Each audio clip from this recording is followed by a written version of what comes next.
Good evening. I am Miriam Abdulkawi, and here's what's ahead for you on 7 News tonight. What does the Prime Minister have to say about those soaring electricity rates? You'll hear his answer. And the Belize Bus Association says it will strike on Wednesday. What does the Prime Minister also have to say? You'll hear that. Also, almost a year later, Jose Mai returns to the House of Representatives.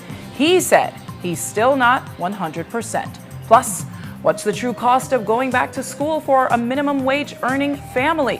We'll show you how it just doesn't add up. Details of these and other stories in our newscast for tonight, Friday, August 21st, 2026. Good evening. With your news, I am Miriam Abdulkawi. Stay tuned.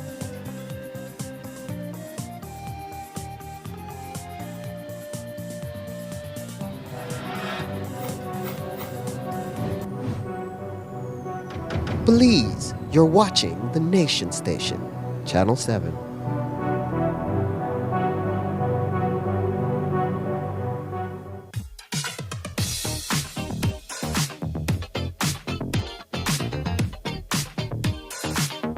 Write your story with a vehicle loan from Atlantic Bank.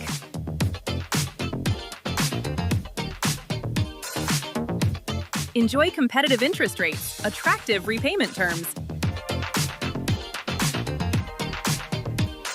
Also, with every approved loan, you are eligible for a MasterCard credit card.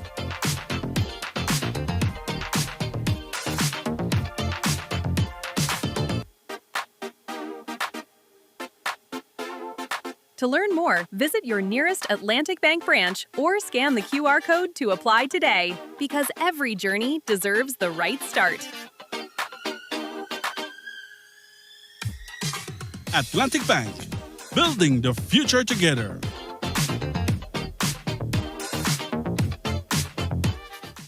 Wake up to positivity and inspiration. It's a fresh and diverse twist on your mornings.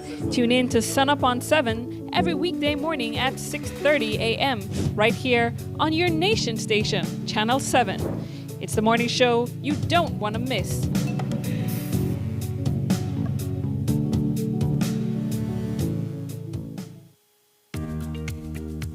Here's how to access your contribution history on the My Social Security portal.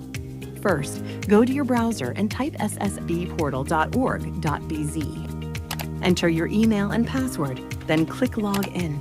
Once logged in, you'll see your full portal account on the screen. On the left-hand side, you'll notice a drop-down menu for added features.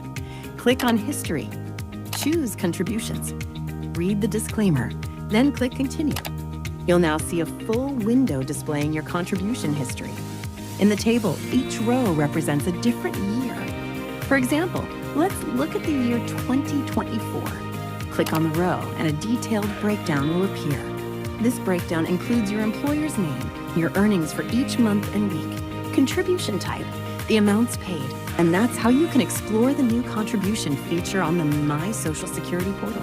It's quick, easy, and keeps your Social Security information right at your fingertips. Create your account today.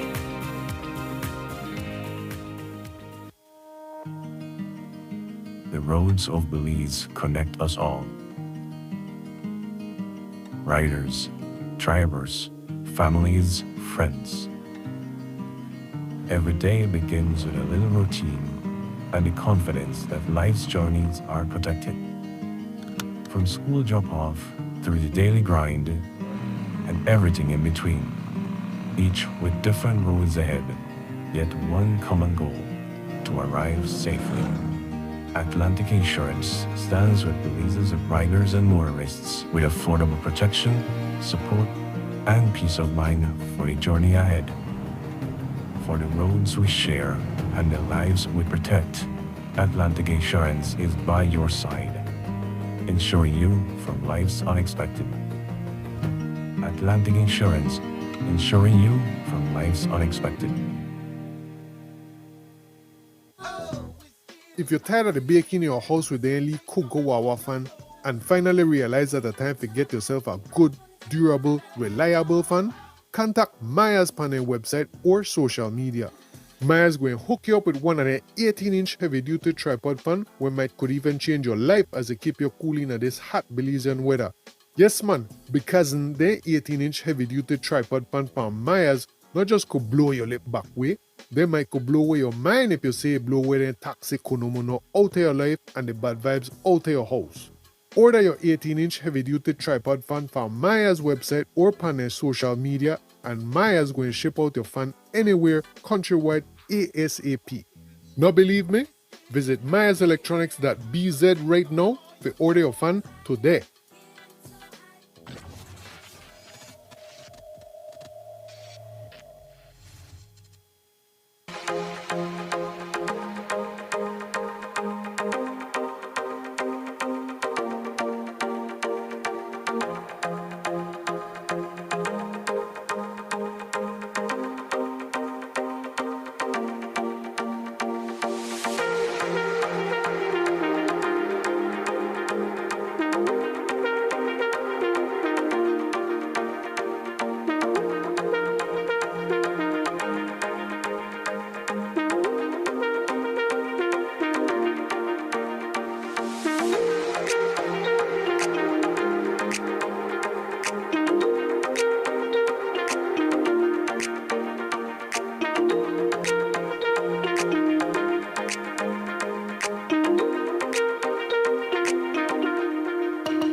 Please, you're watching the Nation Station, Channel 7.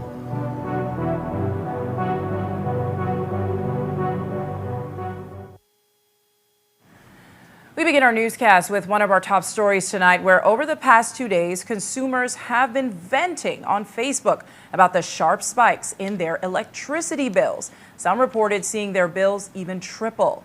Well, today, UDP issued a release demanding that the PUC roll back the latest increase in electricity rates. That is, as we told you, the Cost of Power Adjustment Charge, or COPA.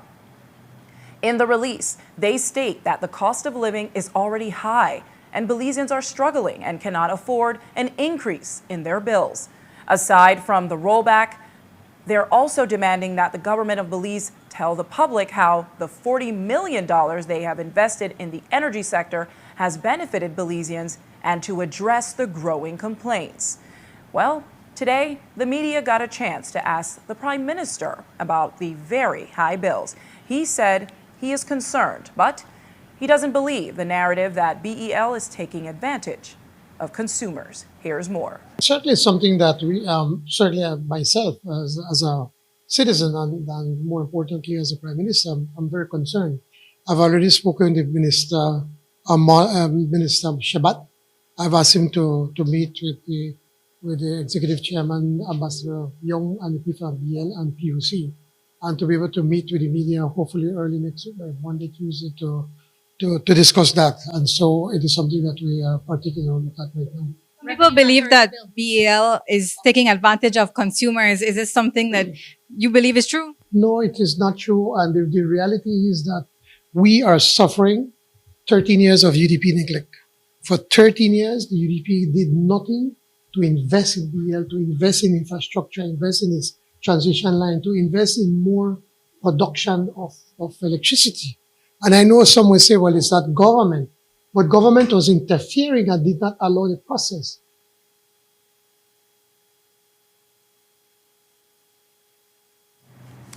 And while Belizeans are feeling an extra bite with the increase in electricity rates, bus operators are saying they are only willing to absorb the gas pain for 2 more days before they go on strike. We told you yesterday that they threatened to park their buses on Monday if the fuel subsidy was not reinstated. But the transport CEO responded to their letter saying that Cabinet would be discussing the matter on Tuesday. So today, the BBA sent another letter to the Minister of Transport stating that they will hold off the strike, but if the subsidy isn't reinstated by the end of the business day on Tuesday, they will cease operations come Wednesday, August 26th. That's T-minus 5 days. But today, the Prime Minister didn't seem fazed by the threat. Here's how he responded in detail. This is a matter for the Cabinet. The last time they came and they made a compelling case, and we accepted to give them a subsidy. But you can't govern by fear. Come and make a case. Now they're saying that they sent it about a month ago. Probably they did. But the point is now that it has not gone to Cabinet.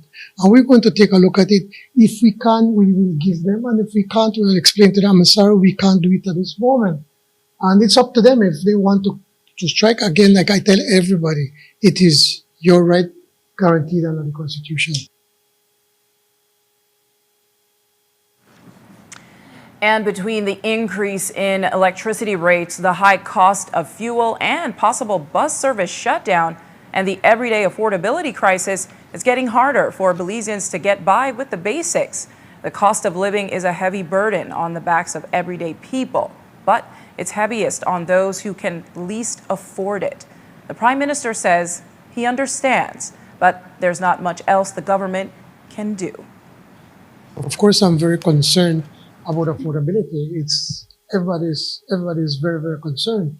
And I need to repeat to you, I've told you over and over, most of these things we have no control. We don't have control for the price of fuel. We don't have control for the price of goods that are being imported in the country. We have not been raising taxes. Now, we could control tax, but short of that, we can't. The truth of the matter is that we are trying to do everything that we possibly can to be able to assist. Where we can control and where we can help, we do. So what have we been doing? Well, for example, okay, we raise the minimum wage. And I know Senator Denison was making a big deal about. I think I'm going to be kind to him. I don't think he really understands the entire process, because the minute if we were to go say $10 or $20, we in the private sector, so we can't afford that, and then we are creating a bigger problem. Not only unemployment, businesses going down, but even inflation. So there are many aspects of different areas that you have to look at as a government, as a responsible government. So what we have said that we want to raise it to another dollar, but we promised the chamber that we will sit down with them and have some more real discussions as to when would be the best time to be able to raise it. I would want to do it from yesterday, but something that is a process. But more than that, look, we have increased the threshold of exemptions from income tax. That puts more money in your pocket. We're expanding national health insurance. That puts more money in your pocket. We've been giving the free education. I think most, if not all, government high schools now are totally free. Books, even uniforms are necessary. That puts more money in your pocket. So we've been looking in areas where we can do something. We do. But the importation and the goods that we import into this country, we do not have cost of it. And yet many Belizeans are saying I understand. in the face of all that you are doing, it's not yet enough. And I fully understand, but tell me what you want me to do.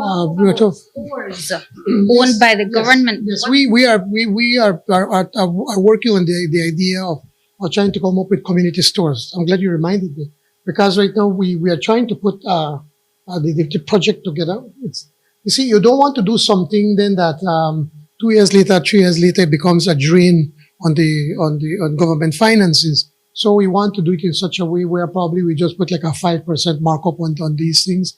I'm not in that grocery business, so we're trying to find the right partners.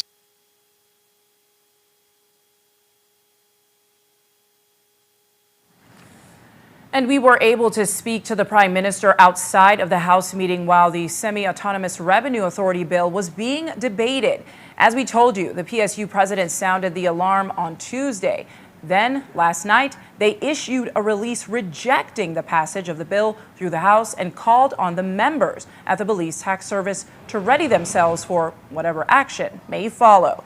The PSU then explained that it submitted its comment on the draft terms of the reference back in May and was told a meeting to discuss the adoption of amendments following a review.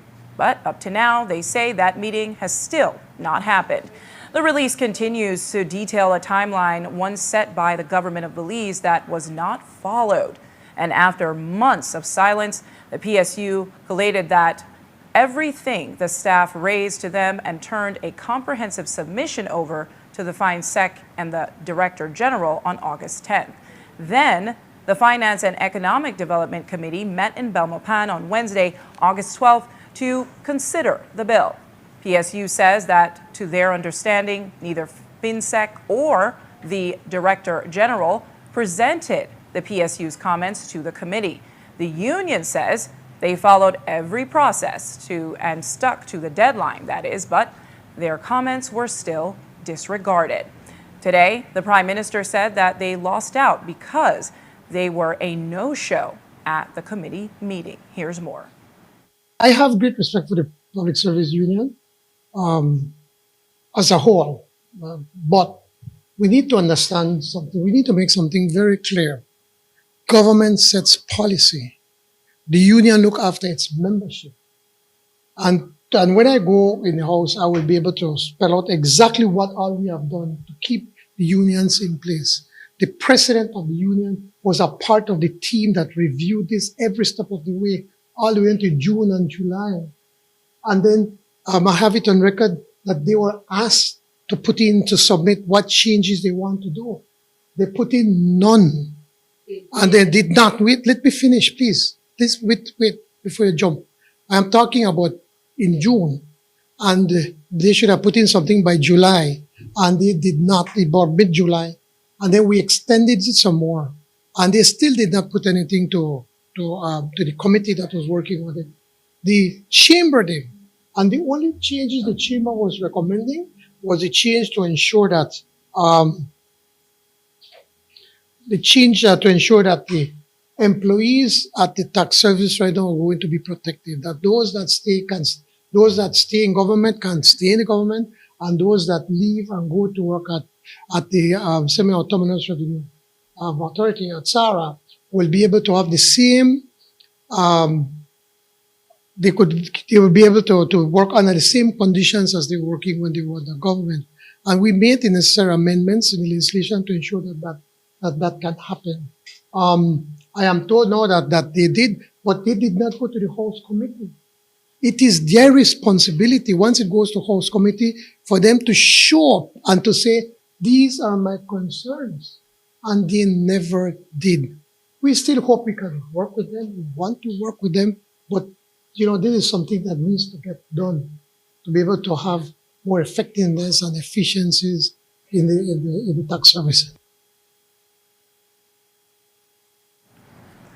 The Revenue Authority bill was passed by the House today and now goes to the Senate. And we take a break now, but when we come back, we'll talk to returning area rep Jose Mai. And also, the city shut down a 20-year-old meat shop, but the owner is lawyering up. You'll hear his argument when we return. Stay tuned.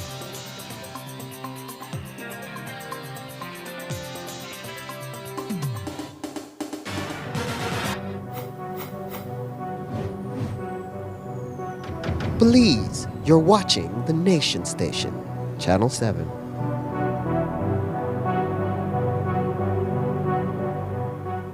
Write your story with a home loan from Atlantic Bank. Enjoy competitive interest rates, attractive repayment terms. Also, with every approved loan, you are eligible for a MasterCard credit card. To learn more, visit your nearest Atlantic Bank branch or scan the QR code to apply today. Home is where your story unfolds every day. Atlantic Bank, building the future together. At Cellular World, we believe technology shouldn't just be functional. It should make your home uniquely yours.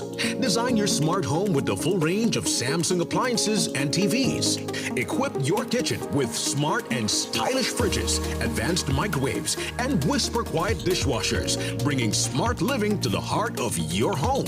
Make daily tasks simple with efficient smart washers, powerful dryers, or an all-in-one laundry hub that adapts to your lifestyle. Experience true-to-life colors and spot-on sound with the Samsung Q LED Smart TV. Connect all your spaces instantly with the Smart Thing app for seamless control wherever you go. Get all your Samsung products today with the peace of mind that only the 1-year warranty from the authorized distributor can give you. So stop by your favorite location and start designing your smart home today. Only at Cellular World.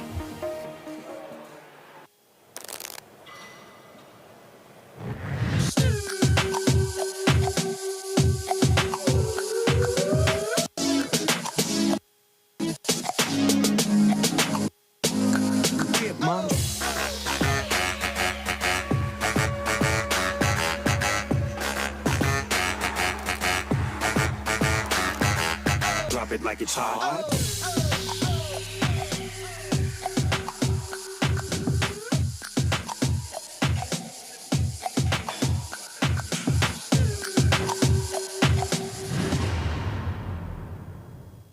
Stay connected in the USA for as low as $10. With Smart Roaming Data Pass, staying connected is simple and affordable.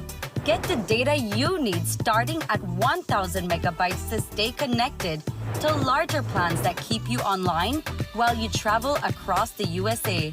So you can message, browse, video call, and navigate wherever you go. No SIM swap, no bill shock. Just simple, affordable pricing. Activate easily by dialing *100# using the Smart app or online. Smart Roaming Data Pass. Staying connected the smart way. Smart, bringing people together.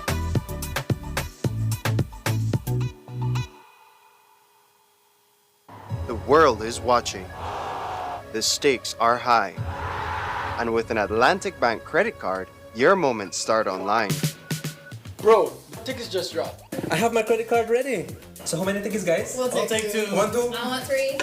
Go further, experience more. Make your online purchases seamless, secure, and in real time. All right, let's buy the tickets now. What did you do, bro? I need to enter a password. Oh, Atlantic Bank's credit card has a 3D secure feature to protect your online shopping. Check your email. Some transactions require an additional layer of security. 3D Secure adds an extra verification step. An OTP is sent to ensure it is you authorizing payment. Guys, we got the tickets! Your online transactions made with Atlantic Bank credit cards are fast, safe, and verified. Atlantic Bank, building the future together.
Belize, you're watching the Nation Station, Channel 7.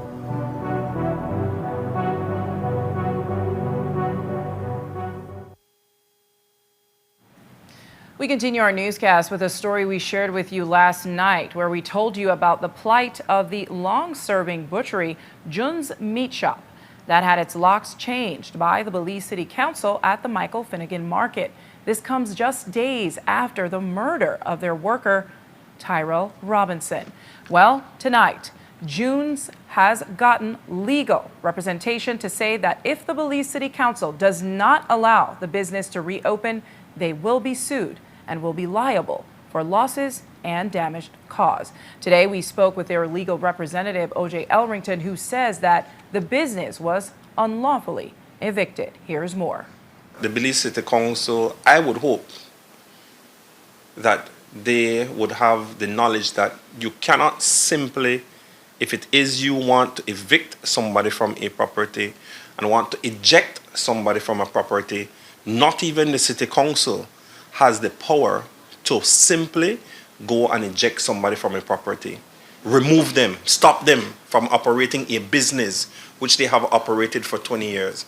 If it is, they are saying that they are in breach of the law, then you go to a court of law, and that court of law will then determine whether or not, in fact, you have the right to remove somebody who has lawfully occupied a property for 20 years from that property. They did no such thing. They unilaterally, and we say unlawfully, and without any authority, removed and have stopped my clients from doing their lawful business. We have made it very clear to them that if they do not correct their wrong within the next 24 hours, that our clients will take legal action and they will need to compensate as it is. Our clients for these days for which they have had them suffer damages by way of losses over the last few days.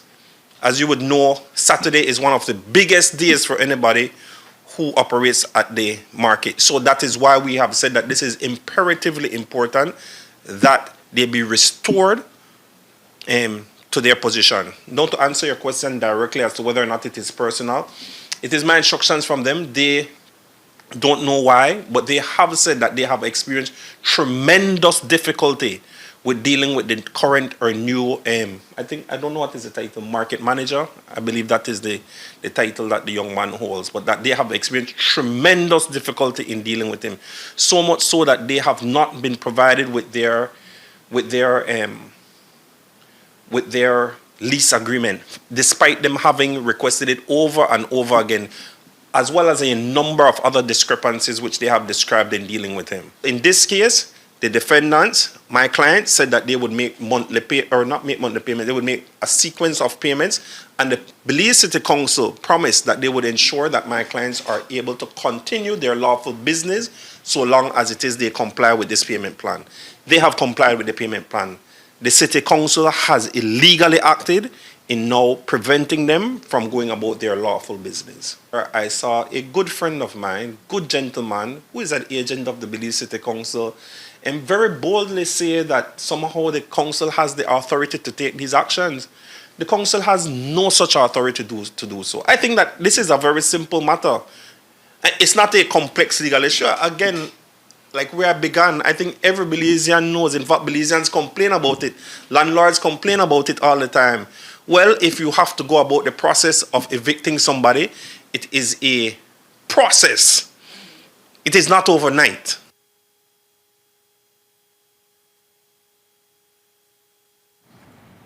Meanwhile, on Monday, pastor and former president of the National Evangelical Association of Belize, Victor Hernandez Wagner, was sentenced to a maximum total of 10 years in prison following his conviction on 2 counts of rape and 1 count of sexual assault.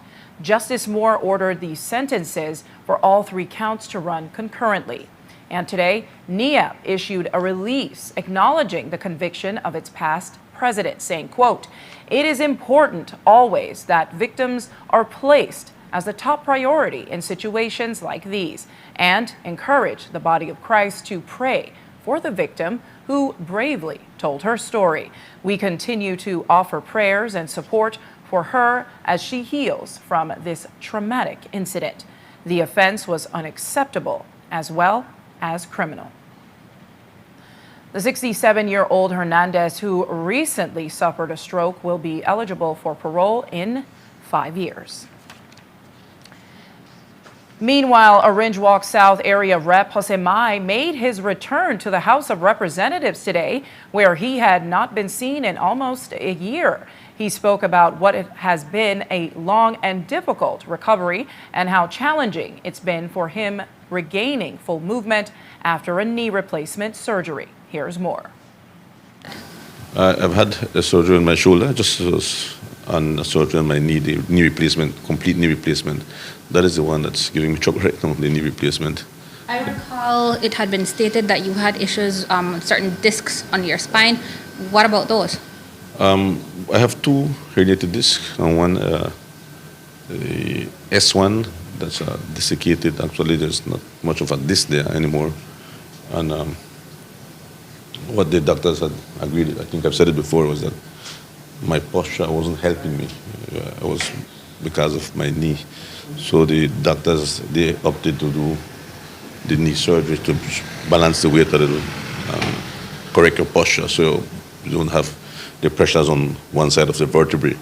So with the surgery on my knee, well, after I got back to Belize, the vertebrae got worse. But I returned to Guatemala and the therapist made some changes, and that has been helping me a lot. But right now, I'm consciously trying to balance the weight so you don't put pressure on one side of the vertebrae.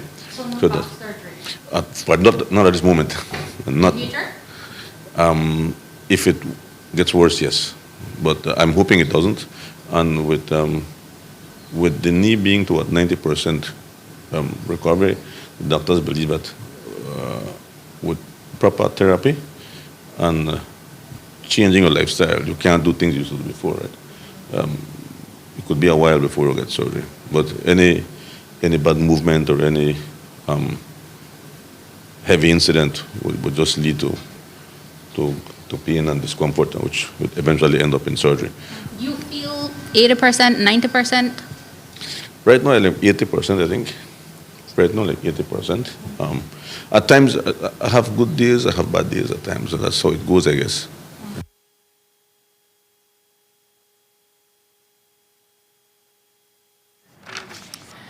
And while his knee is returning to form, what about his political future?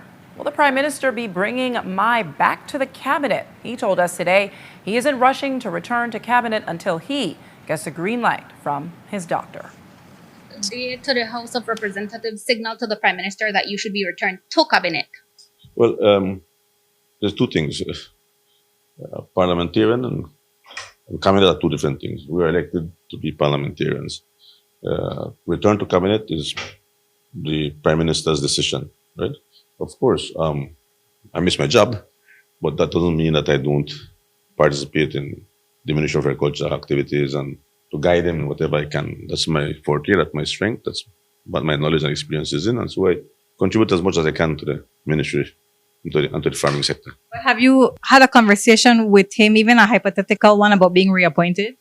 We speak weekly. Prime Minister visited my farm, I think it was Thursday last week. We had a good sit-down chat. We talk about many things. And I'm sure he will want me back in his cabinet. But that's his decision, right? And I'm not in any hurry. I want to recover well yet, very well, and then we can decide that. But we have a very good relationship, Prime Minister and I. We speak a lot about projects in agriculture, where we should be going in the very near future. So we have very good conversations on this matter. Aren't you eager, though, to get back in the saddle? I would like to recover a bit more to ensure that I don't have to go back on these long leaves. Actually, last 3 weeks, one of the doctors I saw in Merida was saying that you may need to open a knee back again. And I said, no, please, that's not an option for me, right? Because we don't have full flexing of the knee yet. And it's still painful and it gets inflamed. So they were saying if it doesn't improve, we might have to do in in quirófano to open and manipulate. What we had to discard is that there's an infection, right? So they would take a sample, do the blood tests. That went well. So we're just hoping that it eases on the pain and inflammation. For the last 2 days, I'm feeling well. The last 2 days, which is good. But I'm doing a specific therapy to see if that works, and it seems to be working well.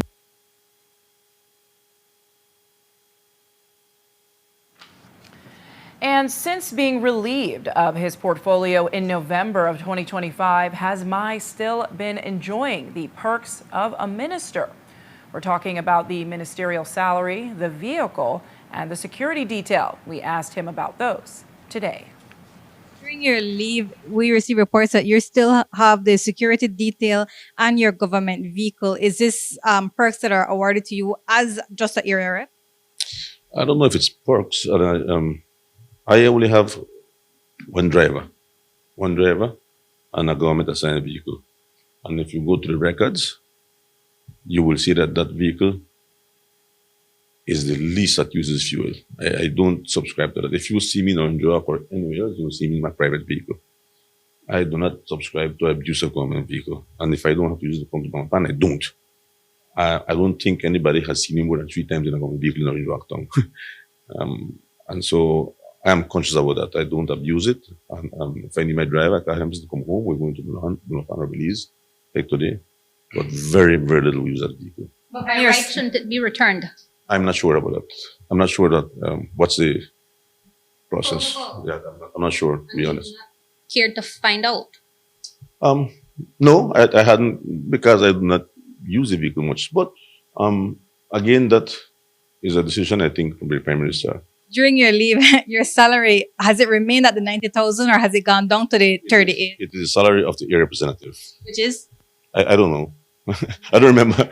Check your bank account. I check it, but I don't. You know what it is.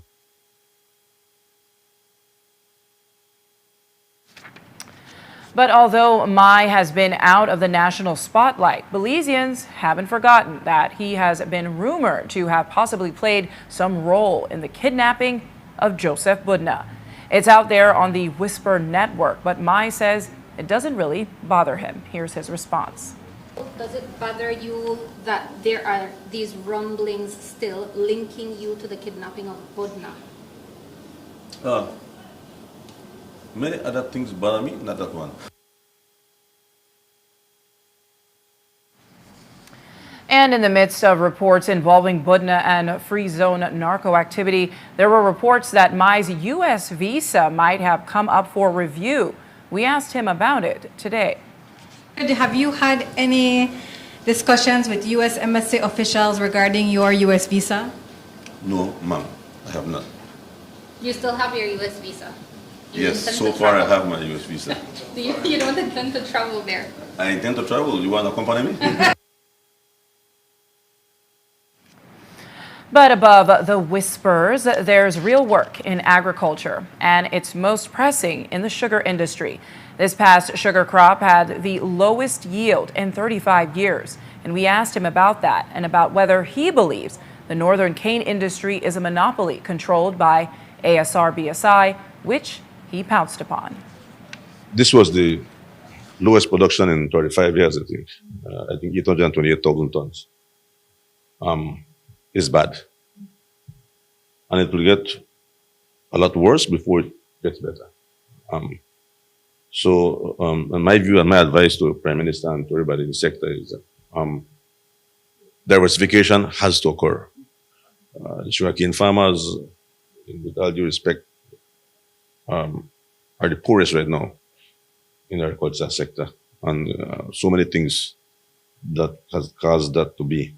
But yes, the sugar industry is in a very, very difficult position right now. Do you feel like it is a monopoly, the cane industry, because by law, all the sugar, the cane are directed to be reported to BSI? Wouldn't it benefit if there was, another company that, could provide a competition? Of course, and I will blame you, the media, for that too. Because you only speak about monopoly of BTL, but you don't speak about the monopoly of the cane industry. By law, were forced to be in a monopoly because I think it's Section 61 real estate that the first 1.5 million tons of sugarcane goes to BSI. So you are obliged, you're obligated to sell to BSI. Now, that section is unconstitutional, and you all know it. But you, the media people, only speak about BTL and SMART. You forget the cane farmers, right? But that can be corrected easily. Okay, that can be amended easily, and maybe that will open the doors for people who want to invest in something else. Right? Is it something you push for? No, I think that we were fooled years ago by the English. They fooled us in believing that sugar was the only product that could be generated, or that could be profitable, or that could be made from sugar cane. So everybody was thinking sugar. But today, it is not like that. I think energy is one of the main income streams for cane industry. As a matter of fact, some countries don't even call it sugar industry anymore. They call it a cane industry because there's cane, there's ethanol, there's alcohol, there is energy, there are candies, and so I think we have to diversify. One, the base, and two, we have to add value to existing things. Sugar is not the only product that can come from sugarcane, and I think that's where we have failed in a very long time.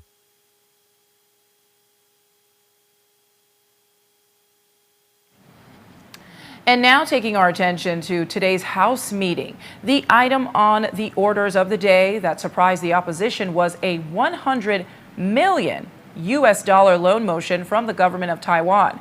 The leader of the opposition criticized the government for more borrowing, and the area rep for Mesopotamia pointed out that the motion had no specifications for what it would be used for. Here's more on that story. Our concern, Mr. Speaker, is not with Taiwan. Clearly not. But the government, as the Prime Minister has just outlined, will be able to draw down from this amount in the first instance before the end of this year, $40 million. This, Mr. Speaker, on the heels that we had to do budgetary realignments to the tune of $55 million. And this National Assembly is yet to get a report on what programs or initiatives had to be cut in order to facilitate that $55 million adjustment in the budget, in the national budget. Look at the motion, Mr. Speaker, and what is the stated purpose? General financing, budget balancing, so just like that, budget balancing. It's not specific to no hospital, it's not specific to no school, no highway, no bridge, not a specific investment name in this motion. It says the money is to support government's overall annual financing requirements. If I would get more time for researching, Mr. Prime Minister, and I never get this here last night, I would probably do better in my research, Mr. Speaker. You know when this thing will come? Last night? I think after 8, part later? After 10? After 10, when we received this, Mr. Speaker. Why bring it so late? $200 million, Mr. Speaker. And it's sleeping 10 o'clock. When I get up this morning, I see them on my phone. I say, oh my God. Is this what the government wants us to be unprepared? To at least make we have a proper debate? And not make have the guess what a LIBOR or SOFR?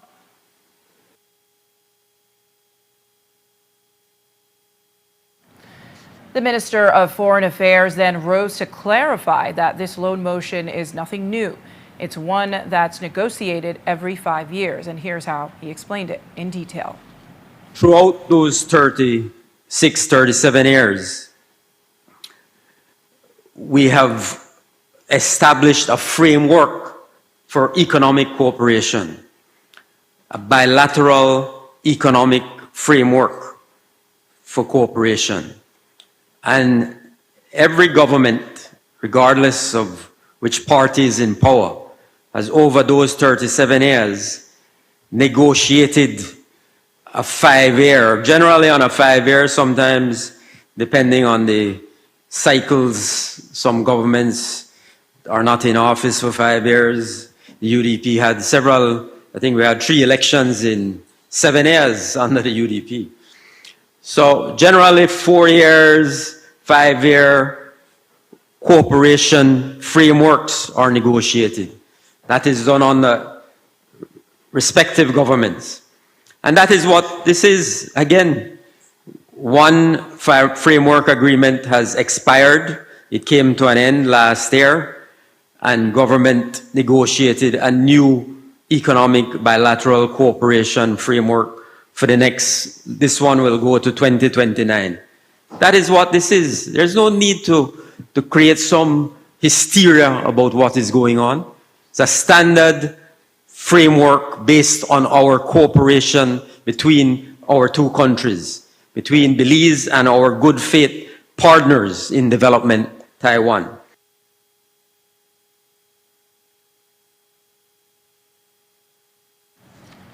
And now turning back to one of our top stories, 13 years. That's the average number of years, that is, a child spends in the classroom from preschool through high school.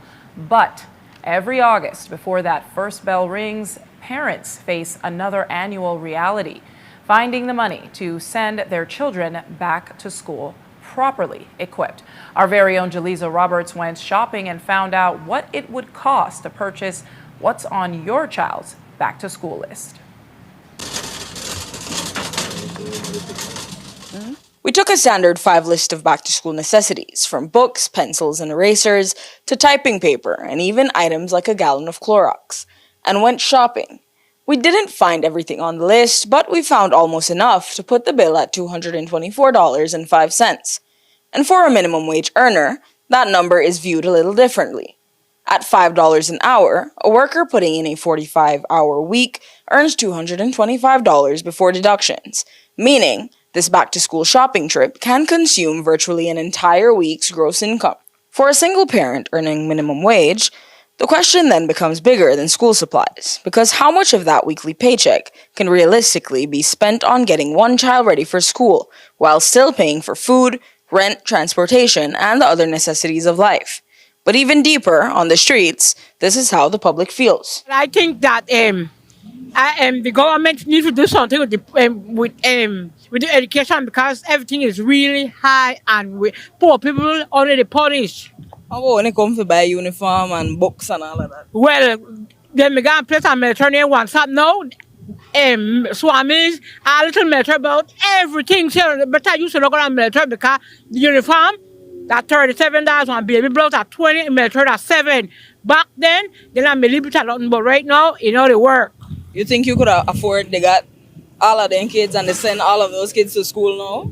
No, I don't know why I don't so some of me I carry them. That's an expense because you have to buy books and so. What was it like when you were raising your child? Well, it's not too easy. It is hard, no? What did you have to do every summer to make ends meet?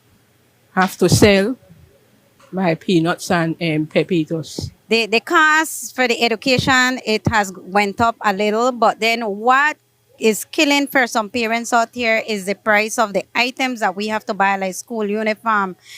Back then, maybe the pants would cost like $10, or the most would be $19.95. Now I'm hearing about $50. Last year before my son's graduation, I had to pay like $75 for one pants, right? And we can't buy that at the border. I had to send and make that.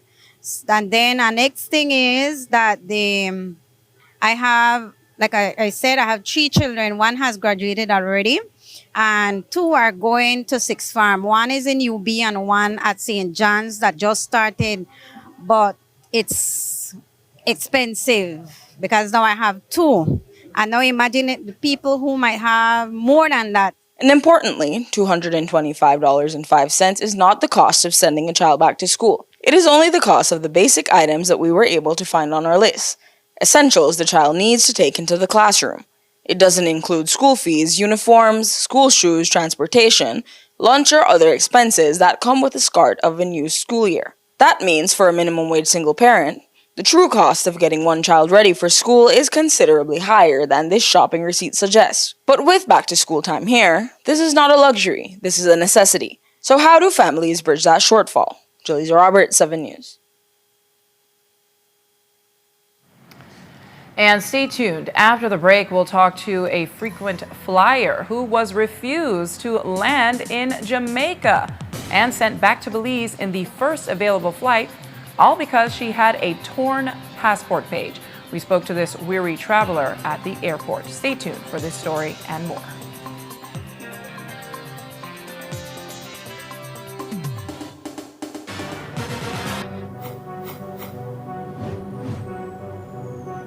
Belize, you're watching the Nation Station, Channel 7.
Belize, you're watching the Nation Station, Channel 7.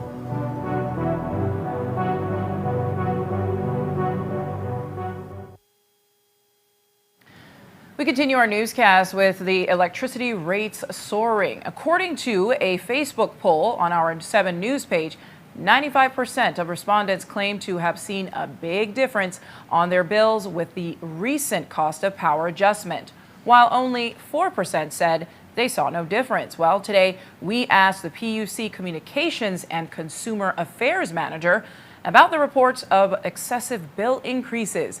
She told us via phone that we have to remember that there have been 2 approved increases in electricity rates. Here's more. The PUC recognizes these concerns, and we just wish to remind that there have been 2 recent electricity-related adjustments. If you recall, one in December, I believe, 2025, an increase of approximately 3 cents per kilowatt hour was implemented. And more recently, the PUC approved the cost of power adjustment, which is 1.5 cents per kilowatt hours for August. So both of these adjustments are driven by the cost of power. And while many complain and lament what they feel is robbery by the monopoly utility, how many are prepared to put it in writing and challenge BEL's billing directly? Garnett says that's what has to be done for consumers who want a real result. I think people don't have confidence in the system. I think that's what's happening. There is a voiding of confidence in both BL and the PUC. So they would first have to make a formal complaint to that specific utility service provider. And if they do not find a resolution, they did not come to an agreement, then they would bring their complaints to us, bring all their documentation, all the emails, bring their actual electricity bill over a 6-month period or the period that they're unsatisfied with. And then we would go through our investigation process by, of course, reaching out to the utility service provider back and forth and come up with some form of solution.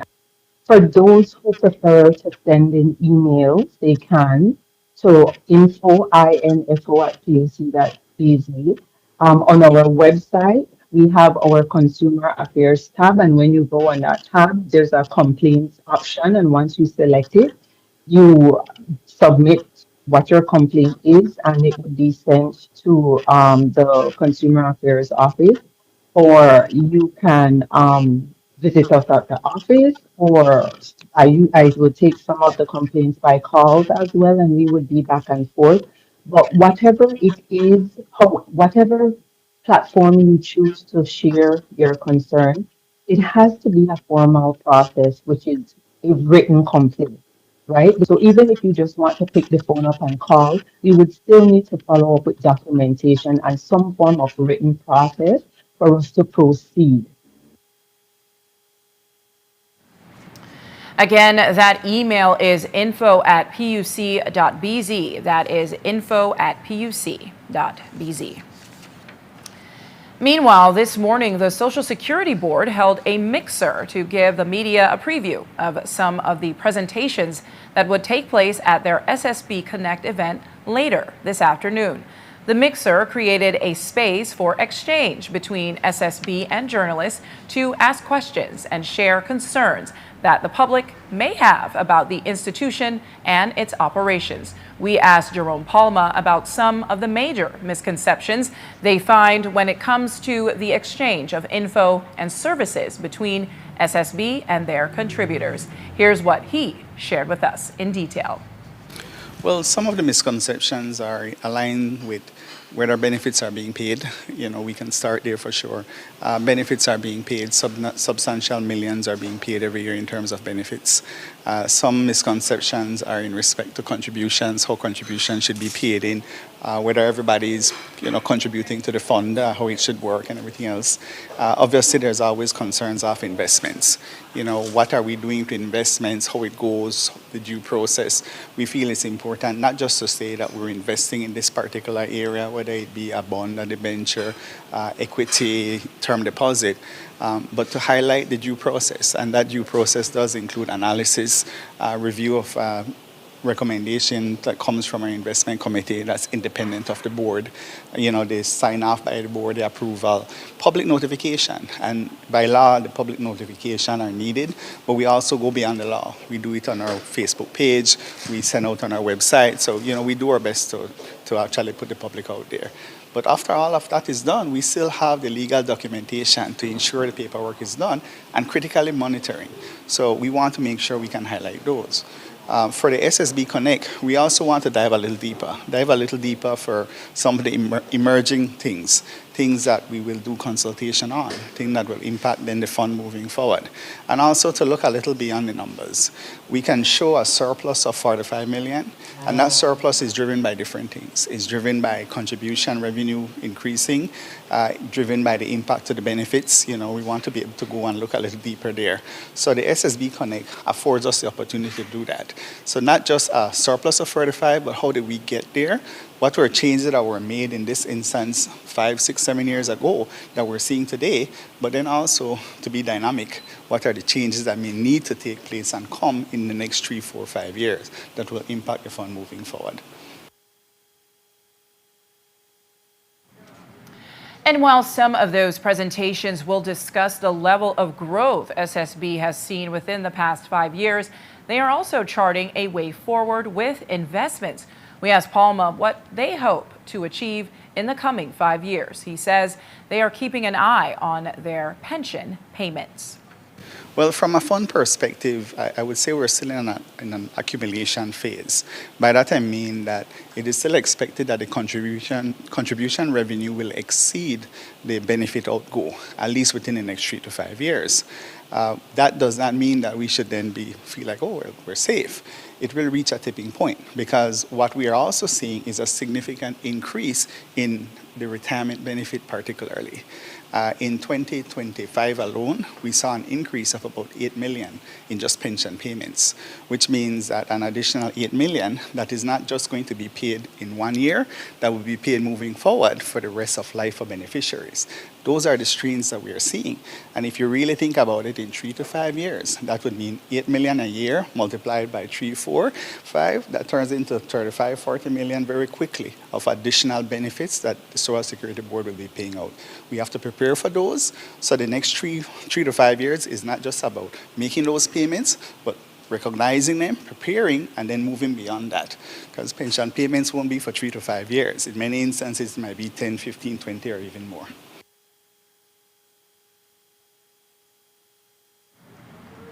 And now going to that story about the passenger that was not allowed in Jamaica. Today, Kaylin Ramklam returned to Belize after immigration authorities in Kingston, Jamaica had problems with her passport and denied her entry. She was placed on a Copa Airlines flight back to Panama, where she spent the night in a holding area at Tocumen Airport and then sent back to Belize this morning. Her passport was kept by the airline until she arrived in Belize today and was not returned to her during that time. We spoke with Kaylin after she was sent home from a sister CARICOM nation.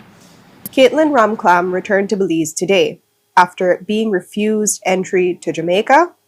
The reason, a torn passport page. Well, I was denied entrance into Jamaica because of a damaged passport. Really? How were you treated? Well, harsh. I didn't expect that kind of treatment from my own neighboring Caribbean country, but it's just an experience that you have to learn from. The Panama immigration, they never treated me harshly. It was just the Jamaican immigration. They never give me a chance to explain myself. All they did was rush me to go upstairs, and upon arriving into the aircraft, she gave the stewardess my passport and said that I need to leave. And she said, well, don't you understand English? You need to leave. Yeah, they laughed at me. While I was trying to, I was begging the lady to please contact my mom. She said that, don't you understand English? You need to leave. I said, you know what? And they laughed at you in Jamaica. Yeah, it was embarrassing. Embarrassing, but not enough to shut her up. This experienced traveler has never faced this before and let her ordeal be known with a Facebook post last night. Explain to me like your travel history. I've been to Ireland, London, Miami, Washington. Same passport? Correct, same passport. And nobody sweat you before? No, never. What did you learn that you could tell fellow Belizeans? Honestly, just be aware of everything, check your part. It always good to just check twice and try stand up for yourself more. I never had the, I never really had, everything just happened fast for me. But I'm sure I will not be returning back to Jamaica. Jo Marie Lanza, 7 News. Ramclam will now apply for a new passport. And that's all we have for you on 7 News on this Friday night. Thank you so much for watching. I am Miriam Abdul-Kawi. You can find a full transcript of the news at 7newsbelize.com and see the streaming video on our Facebook or YouTube pages. Have a good evening and a great weekend, and join Indira Craig back here on Monday. Have a good night, folks.